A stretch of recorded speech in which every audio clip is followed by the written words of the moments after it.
Bom, pessoal, sejam todos bem-vindos. E eu queria hoje começar agradecendo aqui ao Paulo Nogueira, Paulo Vitor Nogueira, Raquel Alonso, dois colegas aí que trabalharam na experiência que a gente teve no município de Osasco, e vamos discutir como é que eles, especificamente, trabalhavam dentro do município com a avaliação de políticas públicas. Tá? Então, Raquel, Paulo, eu queria que vocês começassem um pouco falando de vocês, se apresentando, contando um pouco como é que vocês chegaram em Osasco e o que vocês estão fazendo agora. Paulo, quer começar? Não, primeiro as mulheres, por favor. Bom, então eu sou a Raquel. Rodrigo me orientou para dizer de onde eu venho. Queria dizer que eu venho de Belém. Então, eu fiz faculdade na Unicamp, mas eu não venho de Campinas. Então, é importante dizer isso, eu acho. Fiz faculdade, então, de Ciências Sociais na Unicamp. Depois fiz um mestrado em Demografia. E aí tive algumas experiências com empresas de pesquisa de mercado. Também no SEBRAP, né, o Centro Brasileiro de Planejamento. E foram todas experiências em pesquisa, né? Tive uma experiência também no CEM, e quando eu chego em Osasco é me retirando do CEM, do Centro de Estudos da Metrópole, que é uma espécie de filho do SEBRAP. Fui para Osasco para trabalhar com os indicadores, com o que eles chamavam de indicadores de resultados na época. Esse era a principal coisa que eu tinha que cuidar, né? Então, indicadores que avaliavam os resultados de políticas públicas, mas em seu impacto e não na sua implementação, não no seu processo de implementação. E fiquei lá quase 3 anos. Depois eu me retirei para cuidar do meu doutorado, que é o que eu estou fazendo agora, que é na área de ciências sociais também. Paulo? Eu acho que eu tenho uma trajetória parecida com a da Raquel em alguns sentidos. Eu sou do interior de São Paulo, sou de Sorocaba, que em relação ao Osasco fica, sei lá, uns 70 quilômetros, então é menos de 1 hora. Mas quando eu entrei na prefeitura de Osasco, eu já estava em São Paulo, né? Já morava em São Paulo, na capital. Eu vim para cá para fazer faculdade de Ciências Sociais também. Eu fiz na USP. E eu tive a trajetória também dentro da pesquisa desde cedo.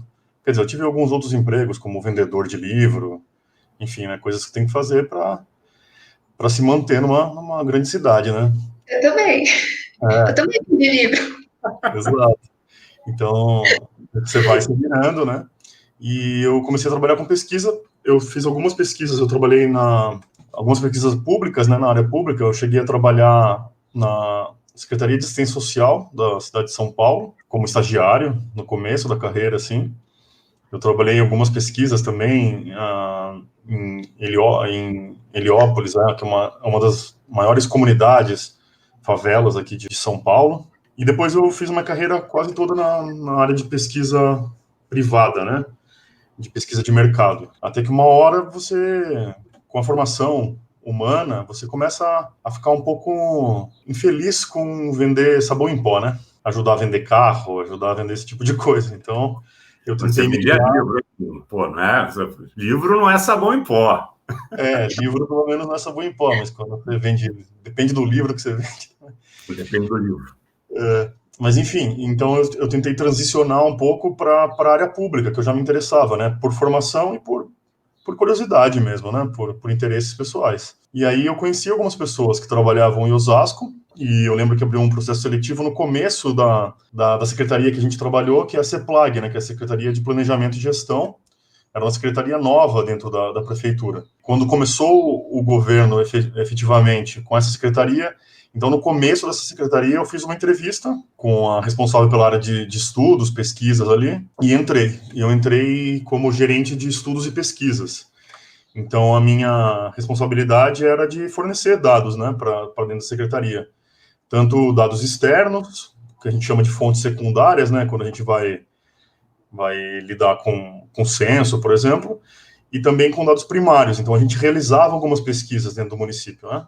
Exemplos de trabalho. O que vocês faziam lá? Raquel, analisando lá os indicadores, Paulo como gerente. O que na prática significava isso? Bom, diferente do Paulo, quando eu cheguei em Osasco, a secretaria já estava caminhando e já tinha uma pactuação, chamavam de acordos de resultados. entre a Secretaria do Planejamento e as demais secretarias. Então, existia um acordo com a Secretaria de Saúde, um acordo com a Secretaria de Educação, com a de Esporte e Lazer, com a de Cultura, e assim vai. Cada uma delas tinha um acordo que estabelecia um conjunto de objetivos daquela secretaria e como esses objetivos seriam avaliados em seu alcance. E essa avaliação era feita por um conjunto de indicadores. Cada objetivo tinha um conjunto de indicadores que visavam, então, refletir, né, esse objetivo. Então, quando eu chego, essa pactuação já está feita, já existe um primeiro conjunto de dados de indicadores, e eu fico responsável por dar continuidade a isso, alimentar os dados. Basicamente isso. Acho que... Raquel, deixa eu te fazer uma pergunta, mas você, além de reunir os dados, havia uma análise em cima desses dados? Sim, tinha uma análise, geralmente ela era feita em conjunto com o Paulo, porque o que acontece é que, assim, os indicadores, eles eram muito pensados, eu acho, que nas salas de situação, os indicadores eram usados muito para definir se uma secretaria ia bem ou mal, se um determinado eixo da gestão estava indo bem ou mal. E nesse momento, não era um momento muito propício para análise, porque o indicador é um número, e você tinha uma meta, e se essa meta estava sendo alcançada, bem, a secretaria está bem. Se não estava sendo alcançada, ela estava mal, e isso gerava uma discussão. Então, as análises, elas eram feitas normalmente em outros momentos, assim. Basicamente, o meu trabalho era realmente atualizar esses dados e indicar se a secretaria estava indo bem ou mal nesses momentos de discussão. E quando se via que existia um problema, aí sim, a gente fazia em conjunto algum tipo de estudo. E aí, normalmente, fazia juntos eu e o Paulo, para entender por que aquele indicador não estava indo de maneira satisfatória. O que é um rolo, assim, é uma coisa muito difícil de ser feita. Porque, por exemplo, só para a gente ter uma ideia, a Secretaria de Segurança Pública, ela tinha um indicador que era a taxa de homicídios. Então, era obviamente desejável que a taxa de homicídios caísse. E a gente via uma estabilidade. Agora eu não me lembro direito como era a situação de Osasco, mas acho que a gente vinha numa estabilidade, a gente não vinha em queda. A discussão sobre como você faz taxa de homicídios cair é uma discussão muito difícil, ela não se faz só com números. A gente tem toda uma tradição hoje na área de estudos de segurança pública e do mundo do crime, que vai dizer que os decréscimos de taxa de homicídios que a gente observa na atualidade não tem a ver com a atuação da segurança pública. Ela tem a ver, inclusive, com a atuação do mundo do crime, emulando uma espécie de segurança pública e de gestão contratual entre, vamos chamar assim, os ladrões, que é a palavra êmica que se usa nesse campo. E aí a questão é, como você senta a Secretaria de Segurança Pública e com os guardas municipais, que às vezes são quem vão discutir com você esses indicadores e o que está acontecendo com eles, e fala esse tipo de coisa, porque eles sabem que não é o trabalho deles diretamente da Guarda Municipal que atua numa questão dessa, que tem um universo de coisas por trás, eles sabem isso muito claramente. Mas é muito difícil colocar esse tipo de discussão, então dizer, olha, o que a gente vê de decréscimo em outros lugares tem a ver com a implementação de facções, o que a gente faz com isso, é uma discussão muito complexa. Então, sim, a gente fazia estudos, mas no dia a dia a gente ficava com um número duro que muitas vezes, inclusive, gerava muitos incômodos. Então, esse do homicídio é um deles, porque não dá também para você dizer que uma estabilidade de taxa de homicídios é uma responsabilidade somente da Secretaria de Segurança Pública. A gente sabe que não é. Então, não dá para você usar isso numa sala de situação, numa sala de resolução e dizer, olha, está estável a nossa taxa de homicídio. Tem alguma coisa errada com esse secretário. Não pode funcionar assim. Mas muitas vezes, na correria, na tentativa de resolução ali muito rápida do momento, as coisas acabam se encaminhando dessa maneira, né?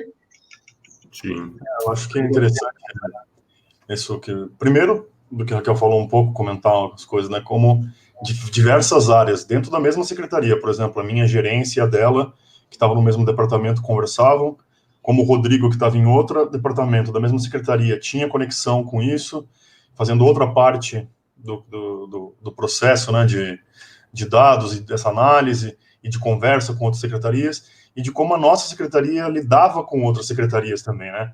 Então, sei lá, o que eu gosto de pensar, assim, é que parece, às vezes, que, sei lá, basta você produzir um dado de qualidade que isso vai influenciar a política pública diretamente. E não é isso que acontece, né? Tem outros fluxos mil dentro de uma prefeitura, dentro de um estado ou dentro de uma federação, seja o órgão público em que você tiver, que vão influenciar o que vai ser feito efetivamente de política pública. Então, quem trabalha com dados, quem trabalha com indicadores, etc., tem que desenvolver também alguma sensibilidade para outros fluxos constituintes de como se forma uma política pública. Por mais que você seja técnico, e a nossa área era especificamente técnica, mas você tem que desenvolver uma sensibilidade para a política. Como se dá o jogo político no lugar em que você está? Como se dá o clima político mais amplo até do país no lugar em que você está? Por exemplo, quando a gente vai falar de política pública de segurança, né, para levar adiante o que a Raquel está falando. Se você tem uma bancada da bala, se você tem uma bancada dentro do município, por exemplo, os vereadores, de muitos delegados, de capitães, de majores, enfim, essas pessoas que vêm sendo eleitas no Brasil com essa patente militar e com esse militarismo na cabeça, você tem que ter alguma noção de que isso influencia o que o prefeito pode ou não pode fazer, o que a Secretaria de Segurança pode ou não pode fazer.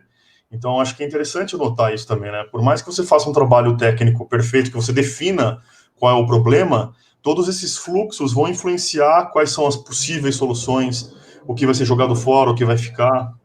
Então, acho que e uma das coisas, ficando na história da segurança, quando você tem essa cobrança que a Secretaria do Município tem a relação com a taxa de homicídios, quando a Guarda Municipal foi criada para fazer um patrulhamento dos bens próprios, você, na verdade, está dando um estímulo para um desejo da Guarda Municipal, que isso acontecia em Osasco, deles quererem assumir um papel de polícia. A gente pensa que está fazendo um trabalho totalmente técnico, né, isento, etc. e tal, mas dependendo da forma que a gente for, se a gente não prestar atenção, você acaba conduzindo as coisas, né, para grupos políticos aí que têm outros interesses legítimos, né, não tem nada de errado nisso, mas assim, eles querem assumir um outro papel e a gente cobrava, de certa forma, isso deles, né? Sim.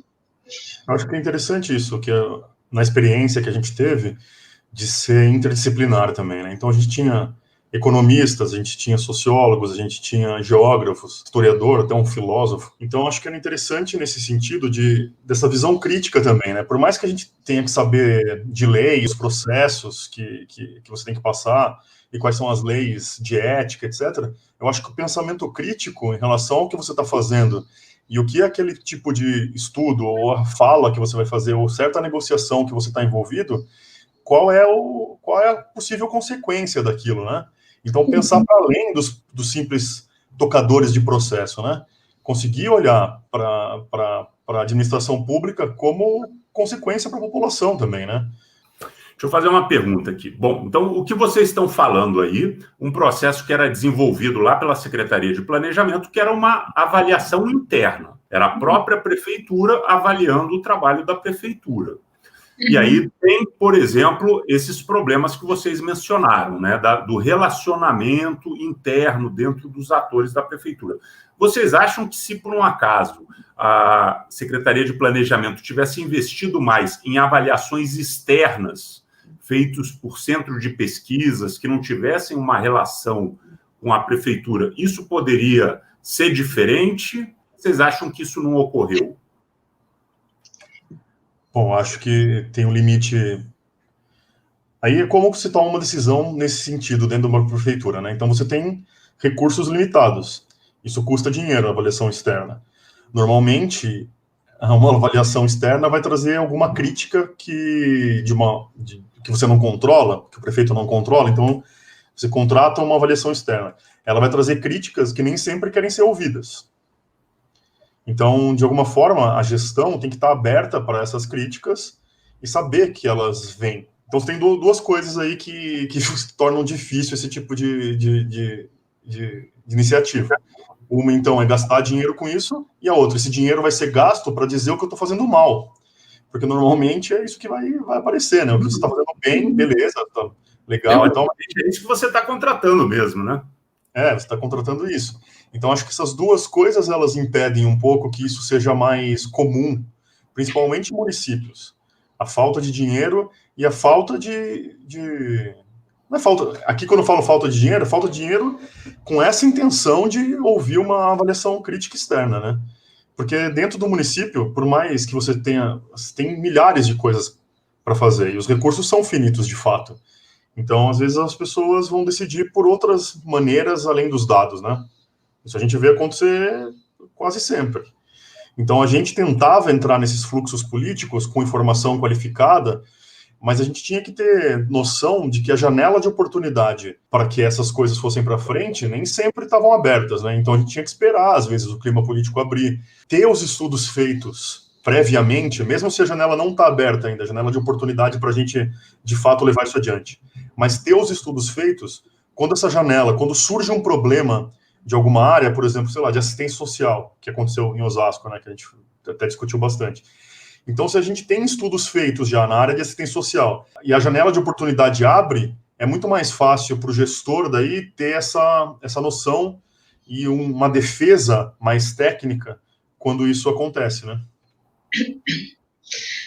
E eu acho também que, assim, eu também não sei se faz tanta diferença se é uma avaliação externa ou interna, principalmente porque a gente trabalhava com dados que, muitas vezes, dados produzidos externamente, o que não significa que eles eram indiscutíveis também. Eu lembro, por exemplo, assim, o Ministério da Saúde tem uma divulgação de indicadores de saúde, que é o DataSUS, e o Estado de São Paulo também tem uma divulgação. Quando esses dados não se encontram, a secretaria que está sendo avaliada, ela quer ficar com o dado que ela está melhor avaliada. Ela não quer discutir por que tem discrepâncias e qual dado deve ser o que reflete melhor a realidade. Então, assim, eu não sei se faria diferença se a gente recebesse relatórios externos, assinados por externos ou assinados pela gente, que era uma secretaria. Porque eu acho que o que está em jogo mesmo é ser avaliado, receber o bom ou o mal. E que é muito complicado, né? Porque é uma coisa, você tem que dividir os ônus e os bônus. E isso normalmente não acontece. Então, as secretarias tomam isso de maneira muito pessoal e elas não conseguem engatar normalmente uma resolução, não conseguem usar a avaliação para jogar a seu favor em muitos casos, né? Elas entendem que está sendo apontado um problema e que aquele é um problema do trabalho que está sendo executado ali de maneira operacional. E não é isso. Inclusive, existem muitas vezes fluxos que estão atravessando aqueles resultados que um estudo pode mostrar e que a gente não está intervindo neles. Então, não pode ser resultado do seu trabalho operacional imediato, né? É resultado do fato de que a gente não está intervindo em outros fluxos, né? Mas é muito difícil fazer com que isso se enxergue. Agora, eu não consigo imaginar se faria grande diferença ser assinado por um avaliador externo. Eu acredito que não, mas, enfim. Uma discussão que a gente teve já numa aula que a gente fez, foi questionado a questão da avaliação interna, na medida em que, um pouco na linha do que o Paulo falou, na medida em que os avaliadores internos são envolvidos com as políticas, então haveria uma contaminação nas análises, no levantamento de dados. Mas pelo que vocês estão falando aqui, parece um pouco diferente, já que vocês sempre dizem que, mesmo sendo interno da prefeitura, havia um conflito. Ou então, assim, se o fato de ser de outra secretaria fazia como que vocês tivessem um trabalho mais ou menos externo, né? Assim, vocês estão avaliando a Secretaria de Saúde, mas vocês não são os responsáveis. Vocês avaliaram o desempenho da CEPLAG, por exemplo, que era a secretaria de vocês? Não. Aí já seria demais, né? Aí é muita esquizofrenia, né? Não, Funcionava bem do jeito que você descreveu. Era como se nós fôssemos externos. A gente era normalmente persona não grata. É interessante isso, e como isso mudou, eu acho, com o tempo de gestão também, eu acho. A gente foi criado mais ou menos como quase esse órgão de corregedoria. Então, a gente seria essa coisa externa que avaliaria as outras secretarias e, de alguma forma, as chamaria para suas responsabilidades. Mas a força... Aí entra outros fluxos, que eu acho que não dá para fugir. Qual a força política que uma secretaria dessa tem? Em relação, por exemplo, a uma secretaria da saúde, em relação a uma secretaria do trabalho, que são secretarias fortes, politicamente também indicadas, né? Então, eu acho que com o passar do tempo, a CEPLAG, que era eminentemente técnica dentro do governo, ela também teve que entrar nesse fluxo político, de alguma maneira limitando e indicando o que ela poderia dizer, aonde ela poderia criticar e aonde não. Então, nesse sentido de, sei lá, se a gente tivesse feito no começo alguma coisa de formalização de avaliações externas independentes, de que essas avaliações iriam chegar periodicamente, independente da vontade política, porque já estava sendo contratada, etc., acho que se faria alguma diferença. Mas, mesmo assim, talvez as pessoas resolvessem simplesmente, as outras secretarias, ou o governo, né, ou a prefeitura, o prefeito, que coordena as secretarias todas, talvez ele resolvesse simplesmente ignorar isso, essas avaliações externas. Então, acho que é importante notar que não basta simplesmente ter um dado de qualidade ou de menos qualidade, ou o trabalho que você faz. Sempre há um fluxo político em que você tem que aonde se encaixa isso, entendeu? Tem que saber navegar nesse mar aí. A gente tem que saber navegar nesse mar que é político.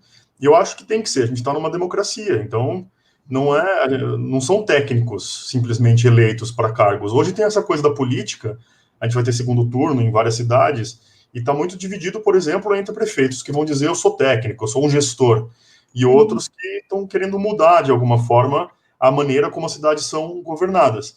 E esses que querem mudar, eles são acusados de ideológicos ou utópicos, sonhadores. E eu acho que faz parte da política querer diferente. Há o planejamento, sim, e é importante o planejamento de como se fazer as coisas, mas como se decide o que vai fazer, o que se vai fazer, isso está além do técnico.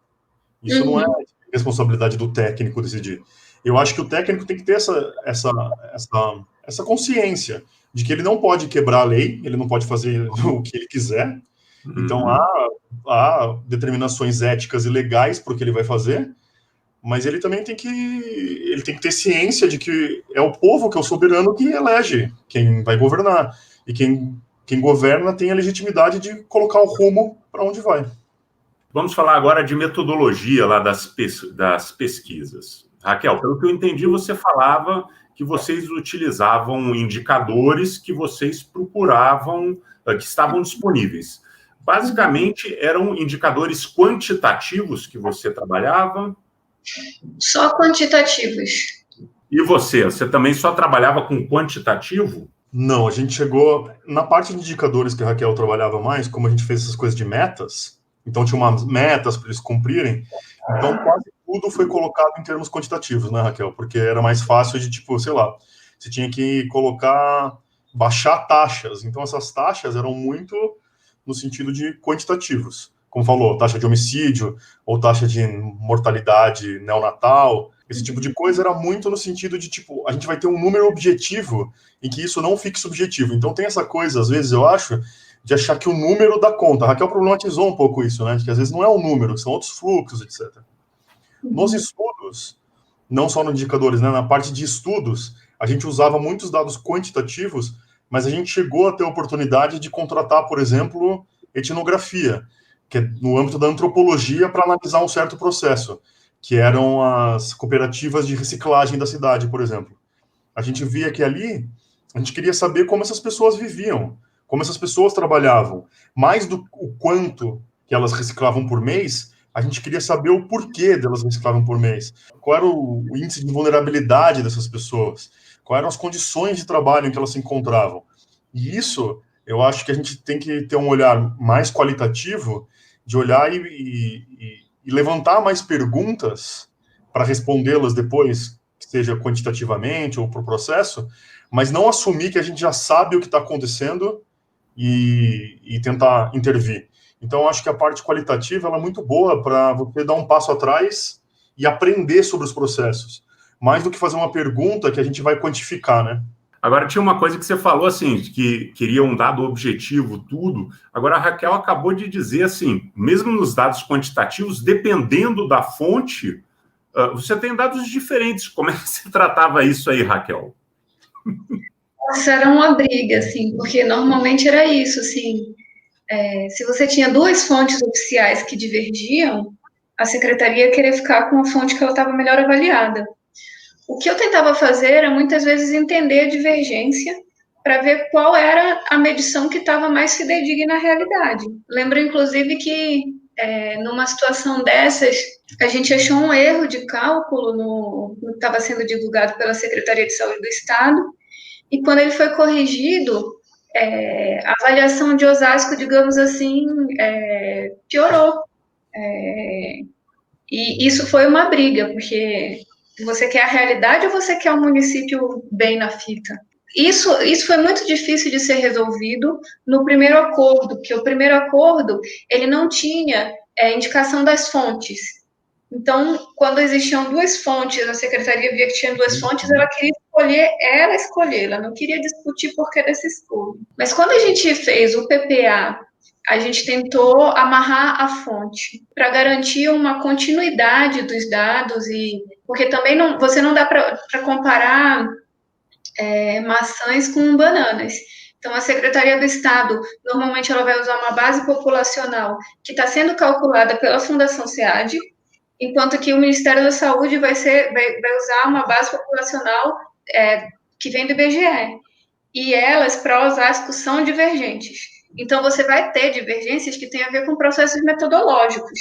Então, não dá para, no meio do caminho, você querer comparar o dado que vem da Secretaria de Saúde do Estado com a do Ministério da Saúde, porque são processos metodológicos distintos. Você não está fazendo uma série histórica, você está misturando coisas. Então, assim, a maneira de resolver realmente é ser transparente, é definir as regras do jogo no começo e não tentar, no meio do caminho, arrumar, né? A gente tentou fazer isso no PPA, acordando com as secretarias, né? Trazendo as secretarias para a conversa e, gente, vamos definir, então, os indicadores juntos, para vocês sentirem que vocês são parte do processo decisório, que os indicadores são de vocês, que eles subsidiam vocês também no processo de implementação das políticas. Vamos definir as fontes, e daí deixamos mais amarrado, me parece. Mas também eu não sei hoje como isso desenrolou, né? Raquel, você falou que você entrou, a secretaria já estava rolando. Paulo, no começo, para lembrar aqui, que eu também não lembro como é que foi isso, mas no primeiro acordo, a primeira vez que a gente estabeleceu as metas, tudo isso, as secretarias participaram dessas definições, ou será que foi goela abaixo para elas? Eu acho que elas participaram, mas participaram muito os secretários, nível cacique, né? Uhum. Então, os implementadores, as pessoas, a burocracia de nível de rua, ou as outras pessoas administrativas das secretarias, acho que nesse primeiro acordo não teve tanta participação. Isso é uma coisa interessante que a Raquel está trazendo. Acho que quanto mais é acordado em vários níveis dentro das secretarias, eles se sentem um pouco mais representados naquele número que eles têm que atingir. Não foi dito para eles de fora, né? Alguém que chegou. Eles decidiram junto. Lógico que tem uma negociação, que é às vezes tensa também, mas a gente chega no meio termo em que se diz, se o município melhorar esse tanto que a gente está colocando, é um nível bom que a gente acorda. Nós que vamos, de alguma forma, fiscalizar isso, e eles que vão implementar. Então, eu acho que quanto mais gente participar desse processo nos vários níveis decisórios, inclusive quem implementa, não só o secretário, eu acho que isso tende a ser menos tenso no futuro, né? Porque as pessoas estavam participando daquilo, elas deram a sua contribuição, elas deram a sua palavra, que também aquilo ia se desenrolar. E elas entendem o processo também, né? Eu acho que é importante. Elas entendem por que aquele indicador não é só um número chato que está na parede que ela não alcança.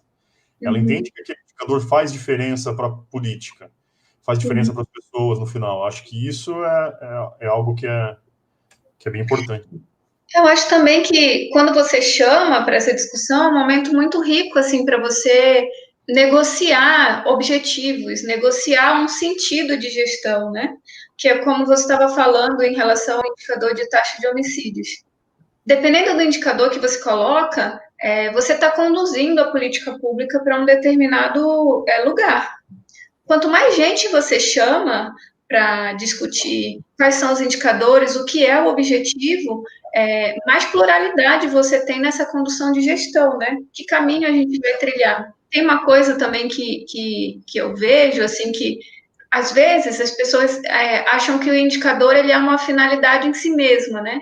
Então tem um indicador ali, se eu bater aquela meta, então a gestão está indo bem. Mas aquele indicador, por trás, ele coloca um objetivo. Então ele não é um fim em si mesmo.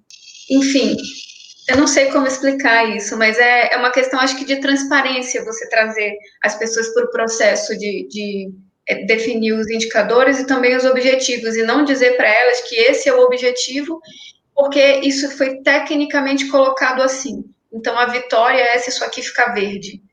Não, ela tem que entender por que isso daqui a gente tem interesse de que fique verde, por que isso é uma vitória, será que ela não acha que é um fracasso? Esse tipo de coisa, porque realmente acontece, assim. Estou lembrando de um outro indicador da Secretaria de Segurança que eu nunca entendi muito bem, que tinha a ver com a taxa de ações que eram consideradas ações, digamos assim, não ostensivas. Tinha uma ala da Secretaria de Segurança que entendia que essa taxa tinha que cair, a gente tinha que fazer menos ações ostensivas. Tinha outra ala que entendia que tinham que ser mais, e a gente não sabia o sentido do indicador. Para que lado ia? Isso tem a ver com o objetivo daquela gestão. Então, quanto mais gente você traz para discutir esse objetivo, mais claro fica o que é um indicador ficar verde ou vermelho. Porque, enfim, é muito simplório você dizer para as pessoas que não tem que ficar verde ou tem que ficar vermelho. E muitas vezes elas simplesmente acreditam nisso. E é péssimo. Do ponto de vista da constituição de um caminho, da clareza de um caminho, é péssimo. Dentro das nossas discussões na aula, a gente discutiu aquela questão do Michael Patton, da avaliação em desenvolvimento, onde você vai junto com as equipes, ajustando a avaliação, né, como forma de dar um subsídio para a equipe melhorar o programa e, ao mesmo tempo, ir fazendo essa discussão. A princípio, eu pensaria que o que vocês estão falando era uma coisa próxima nessa segunda fase, onde vocês discutiram com as equipes. Só que eu estou entendendo, assim, que vocês tinham um momento de discussão com a equipe, que era quando vocês acordavam os indicadores. E aí, depois, esses indicadores não eram ajustados. Ou eram? Como é que funcionava isso? Bom, poderia ter uma revisão de indicadores. Algumas secretarias fizeram revisões, né, dos acordos de resultados iniciais. Acho que em algumas situações foi benéfico, assim, refletiu melhor o que de fato foi se tornando o trabalho da secretaria, porque também acredito que quando uma secretaria é montada, as pessoas não têm tanta clareza, nem tanta maturidade do que vai ser feito, qual vai ser o trabalho, qual o sentido do trabalho, e nesse momento ela já tem que fazer essa discussão, né? Então, acho que foi benéfico para muitas secretarias a revisão que foi feita dos acordos, mas eu diria que também a revisão tem que ser muito cuidadosa, porque ela não pode ser simplesmente uma revisão de metas que tenha por objetivo rebaixar metas para você atingir a meta.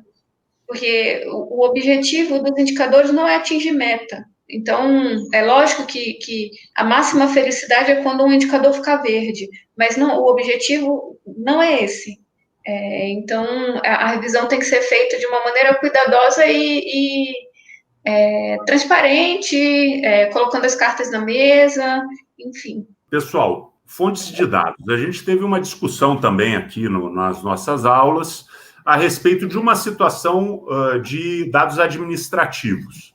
Aqueles municípios que têm um monte de papel, com um monte de informação, e aí se pede mais informação, às vezes até informatizado, mas todas essas informações não são trabalhadas.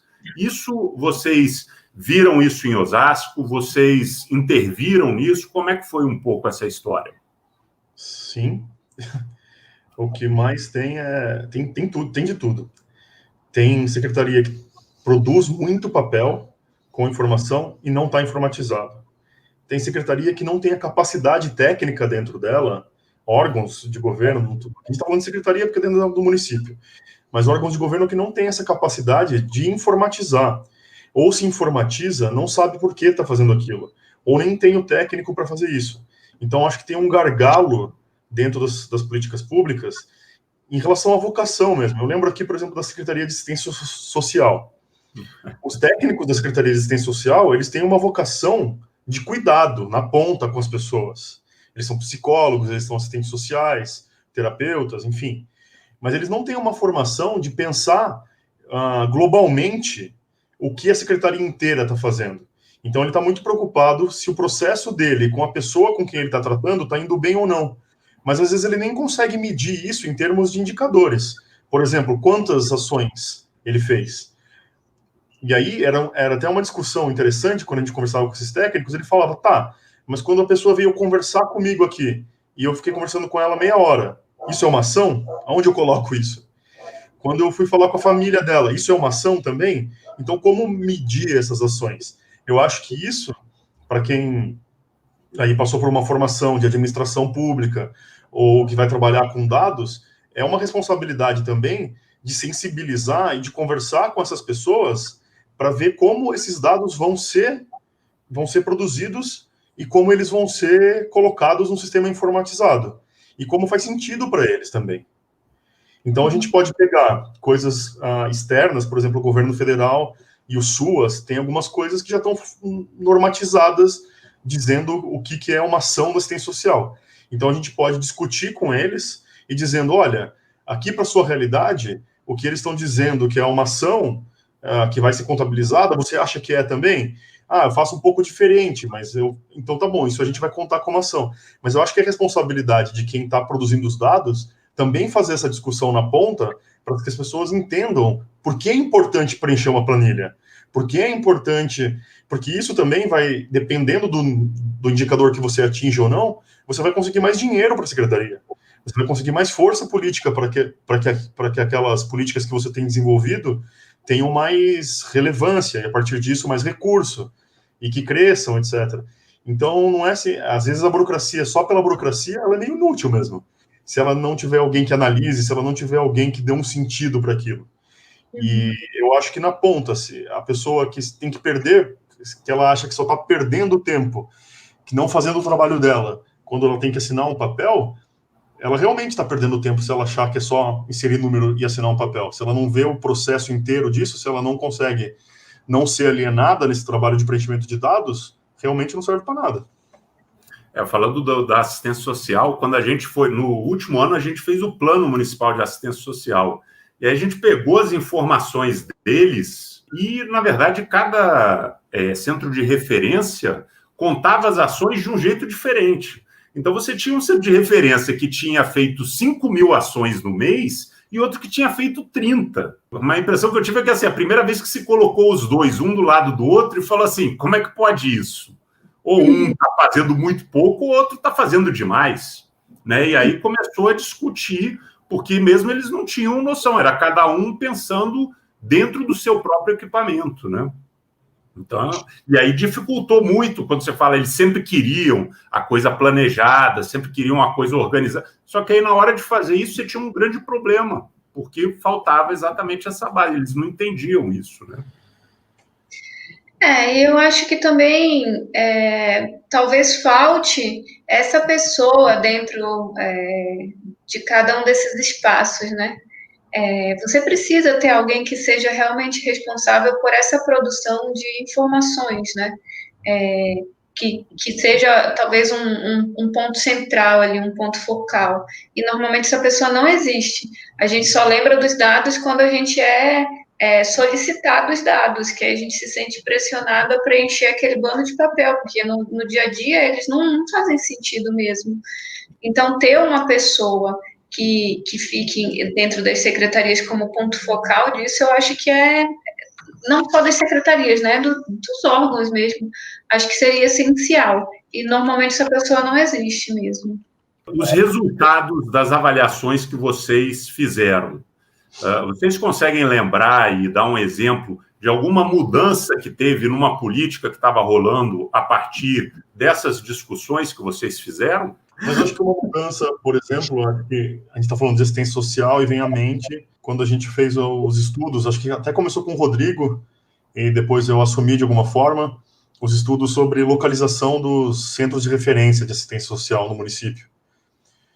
Que por um fluxo político também um pouco externo à Secretaria de Assistência Social, eu lembro que queriam localizar um SAMU no município, que é da Secretaria de Saúde, e por isso um dos CRAS que já existiam no município, um desses centros, ele teve que ser remanejado.